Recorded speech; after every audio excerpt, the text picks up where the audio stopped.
My name is Lucina Esther Sabata Mejia. I am studying for language with emphasis on English. This is a video for introduce to linguistics. Step 3. Mini lesson my authors are using 5 sentences to be taught to your classmates. Okay? Let's go. Today we are going to be talking about how to say some English words that are a bit hard for use. Hispanic people sometimes aren't familiar with the right position or tone and the correct word to say English word.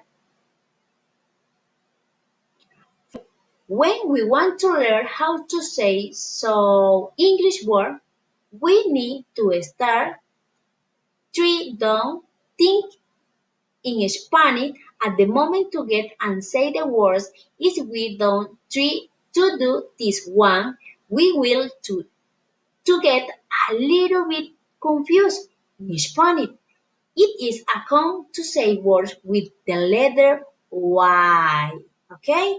With this right so at hard so word like, for example, yema, leyo, yo, yo.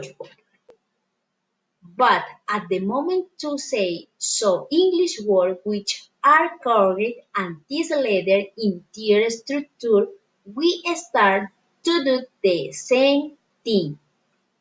Example, yes, yellow. Hispanic one say this one like in Hispanic as beginner people we are going to know that the letter Y has a different sound in English than Hispanic. Its sound is like an A in Hispanic. For example, American or English people say yes, yellow. This rule is for all the words with this one. Okay, continue, but this the same things. As a Spanish speaker, it's so difficult to say words with th in. If we want to do so is th, we need to practice the voice dental fricative. For example, and make a sound like big and sick. Okay? In Spanish, for example, vas, this, sí. Repeat other me. Vas, this, sick. Okay, very good. I want your comment. Okay? Bye bye.